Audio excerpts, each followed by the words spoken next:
तो guys trailer delay हो गया, सबको पता तो चली गया है। हाँ भाई वेट कर रहे थे हम, सोए भी नहीं है कि मूवी का ट्रेलर आएगा। भाई रात को मैं तो वेट करता रहा और सच बताऊं मतलब मैं सो तो गया ऑनेस्टली, ऐसा नहीं है वेट करते करते मैं सो गया। हाँ वो एक एक्साइटमेंट होती है ना, ट्रेलर आएगा। लेकिन डिसअपॉइंटमेंट तो हुई थी भाई। बट यार ये ना हमारे लेवल पे है चीजें, डिसअपॉइंटमेंट वगैरह अगर आप इसको डीपली सोचो ना, हमें तो डिसअपॉइंटमेंट हो रही है, लेकिन आप इसको बड़े लेवल पे लो ना। हॉलीवुड में डिसअपॉइंटमेंट नहीं होती, हॉलीवुड में डिले का मतलब होता है ट्रेलर को और बड़ा करना है और बड़े तरीके से लॉन्च करना है। थोड़ी हाइप भी बनाते हैं। देख लो GTA 6 देख लेना, कब से 1 साल हो गया ट्रेलर आ रहा है। किसी का भी एग्जांपल ले ले, मतलब बैटमैन से लेकर के या कुछ भी हो, हॉलीवुड में ट्रेलर डिले बहुत कॉमन चीज है वैसे, जो मैंने चेक करा है।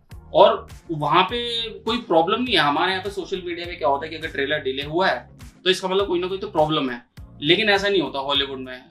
अगर वहां पे ट्रेलर डिले हुआ है ना किसी वजह से, तो इसका मतलब है उसका लॉन्च और बड़ा होगा। एक और यहाँ पे सवाल आता है मेरे दिमाग में कि अगर मैं आपसे पूछूं अभी तक की सबसे बड़ी अनाउंसमेंट क्या थी रामायण को लेकर के, तेरे को क्या? यश रावण कह रहा तू? हाँ रावण, यश रावण या फिर रणबीर कपूर एज राम जी। रणबीर कपूर एज राम जी तो बड़ी अनाउंसमेंट नहीं थी, मतलब वो फिट तो बैठता है रणबीर, बढ़िया फिट बैठता है।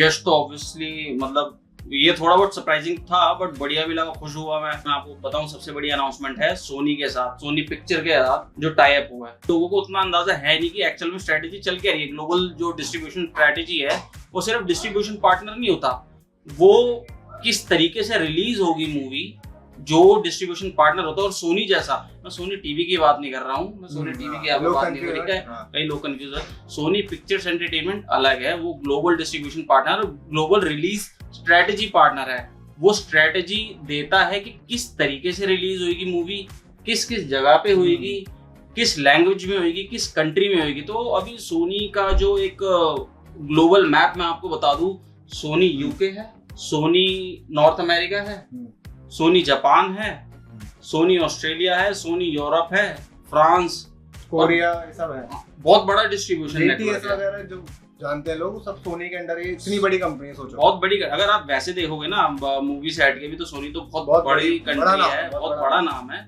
सोनी इतना मैटर क्यों करता है रामायण के लिए, मैं आपको बताता हूँ क्या है। और वीडियो को लास्ट तक देखना, मैं आपको बताऊंगा कि रामायण को इतना बड़ा एडवांटेज क्यों है सोनी के साथ। एक बहुत बड़ा कंफ्यूजन दूर करते हैं। लोगों को लगता है यार अगर एक बहुत बड़ी कंपनी जुड़ गई है ना किसी फिल्म के साथ, तो उस कंपनी ने ओवरटेक कर लिया है। मेजर जो डिसीजंस होते हैं, डिसीजन मेकिंग होती है ना, वो उसने ओवरटेक कर लिया है। लोगों को वही लगता है कि अब भाई यही कंपनी फिल्म बना रही होगी। सोनी जो है वो डिले कर रही है, और जो कि रीजन है भी, और मैं उसको बताता हूँ उसका मेजर रीजन क्या है और क्यों ऐसा है। और रामायण के लिए ही अच्छा है, वो हमारी फिल्म इंडस्ट्री के लिए ही अच्छा है। फिल्म इंडस्ट्री जो है ना, फिल्म बनाना और ये सब चीजें इतनी आसान नहीं होता। इसमें एक पूरा का पूरा इकोसिस्टम जुड़ा होता है। इसमें आप ले सकते हैं एक प्रोड्यूसर होता है, एक डायरेक्टर होता है, वीएफएक्स टीम होती है, वो डिफरेंट कंपनी होती है, डिस्ट्रीब्यूशन पार्टनर होता है, वो डिफरेंट कंपनी होती है, मार्केटिंग कंपनी डिफरेंट होती है। तो एक पूरा का पूरा ट्री बनता है, ठीक है, ब्रांचेस का एक ट्री बनता है, उससे एक पूरी फिल्म बनती है। मैं आपको एक एग्जांपल देता हूँ भाई। स्मार्टफोन होता है, उसको एक कंपनी बनाती है, मैन्युफैक्चर होती है चाइना में, किसी और जगह पे वो कोई और कंपनी मैन्युफैक्चर करती है। और वो डिस्ट्रीब्यूट कहाँ से होती है, मतलब सप्लाई कहाँ से होती है, सप्लाई चेन किसी और कंट्री से होती है, किसी और कंपनी से होती है। अलग अलग जगह से पार्ट्स आ रहे हैं, अलग अलग जगह से पार्ट्स आ रहे हैं। फिर वो एंड में आती है रिटेल पे, रिटेल स्टोर्स पे, डिफरेंट कंपनी हो गई अगेन, फिर एक बंदे के पास जाती है। तो यही चीज है मूवीज में भी। अब आप एक चीज देखो कि सोनी ने कितनी बड़ी बड़ी मूवीज बनाई है और उसको डिस्ट्रीब्यूट करा है। वेनम हो गई, घोस्टबस्टर हो गई, जुमांजी हो गई, बैड बॉयज हो गई, और रिसेंटली अभी कौन सी आ रही है, स्पाइडरमैन ब्रांड न्यू डे। यही है, यही सबसे बड़ा रीजन है सोनी के पास जाने को। और इसमें होगा क्या फायदा, सबसे बड़ा फायदा रामायण को, क्योंकि अभी लेटर ऑन कोई वार्नर ब्रदर्स की ऐसी कोई मूवी नहीं आ रही, मेजर मूवी सिर्फ आ रही है सोनी की, जो कि है ब्रांड न्यू डे।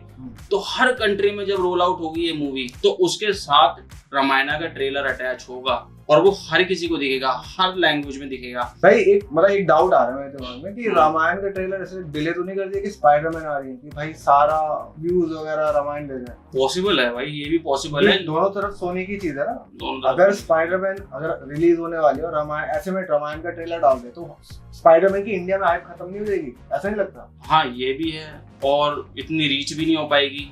पॉसिबल हो सकता है, मतलब पॉसिबिलिटी है। और एक और चीज है इसी के साथ साथ, तेरी चीजों के साथ मेरे को थोड़ा सा दिमाग में एक और चीज आई कि अगर कॉमिक कॉन में रिलीज कर देते ना, अगर आप कल्कि के टाइम पे जाओगे ना, कल्कि के टाइम पे उन्होंने कॉमिक कॉन में रिलीज कर देते तो वो इतनी सारी चीजों के बीच में ना खो गई थी हमारी इंडियन फिल्म, रीच बहुत कम जगह तक पहुंच पाई थी, उतनी रीच नहीं आई। ये बहुत बड़े लोग हैं यार, इनको पता होता है कि भाई अभी जो मीडिया हाउसेस हैं वो ऑक्यूपाइड हैं कॉमिक कॉन से, एवेंजर से, हैं ब्रांड न्यू डे से, तो रीच नहीं पहुंच पाएगी रामायण की।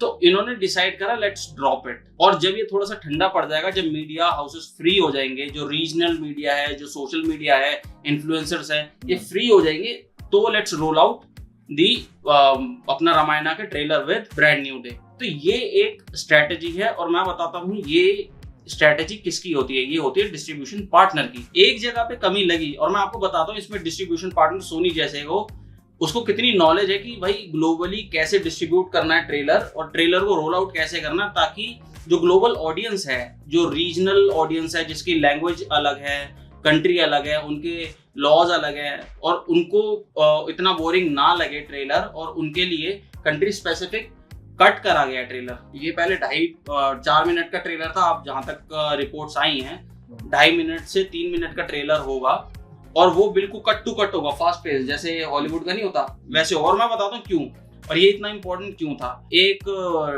इंडियन होगी कोई लड़की, मतलब पैदा वहीं हुई होगी, तो NRI होगी या जो भी है, उन्होंने बताया कि उन्होंने देखा भाई मार्वल टाइप का ट्रेलर लगा, ग्रैंड ट्रेलर लगा, बिल्कुल बढ़िया ट्रेलर लगा, लेकिन एक प्रॉब्लम आई।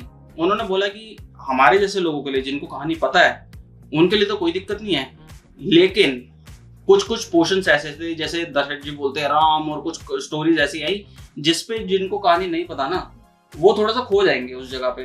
किस बारे में बात हो रही है, क्या है भाई, किस बारे में बात हो रही है। हाँ, तो जिनको हमारी हिंदू माइथोलॉजी नहीं पता है, हाँ, जिनको पता नहीं है माइथोलॉजी ना, या हिस्ट्री कह लो। माइथोलॉजी अभी हमने इसलिए वर्ड ऐड कर रहे हैं क्योंकि अब ग्लोबल लेवल पे जा रहे हैं, उन्होंने तो, हम तो चाहे हिस्ट्री बोले चाहे जो भी बोले, जो हमारी आस्था है उसको थोड़ा सा साइड में रखिए। एक ग्लोबल इवेंट होने वाला है, सिनेमैटिक पूरा का पूरा वर्ल्ड बनने वाला है, तो हम उस तरीके से बात कर रहे हैं। उन्होंने एक बहुत अच्छा पॉइंट रखा कि उनके लिए ये चीज अननोन है, ठीक है, तो ट्रेलर को बड़े स्मार्टली कट करना बहुत जरूरी है कि उनको इंटरेस्ट आए कि यार ये कौन सी मूवी आ रही है।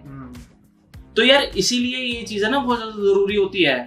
सोनी जैसा पार्टनर इसलिए बहुत जरूरी होती है क्योंकि उसको पता है कि भाई अगर मुझे इंडियन कंट्रीज में लेकर के जाना है ये ट्रेलर को, तो इस तरीके से कट करना बहुत जरूरी है, इस लैंग्वेज के लोगों को इस तरीके से, क्योंकि उनके पास सारा डेटा है। और मुझे तो ऐसा लगता है कि भाई बहुत तगड़ी डील है, मेरे ख्याल से एक पाथ ब्रेकिंग डील हो सकती है इंडियन सिनेमा के लिए, जो दरवाजे नहीं खोल देती आगे आने वाले मूवीज के लिए। और this could be the first film, भाई मुझे जो ऐसा पर्सनली लगता है, अगर $1 बिलियन भी ना कमा पाई, और अगर सही से सारी चीजें हो गई, मतलब मूवी अगर कंटेंट अच्छा है, कंटेंट तो खैर अच्छा ही है, हमें सबको पता है रामायण जैसे कंटेंट कहाँ है, हमारी तरफ से तो अच्छा है, पर ये ग्लोबल ऑडियंस को भी समझ आना चाहिए।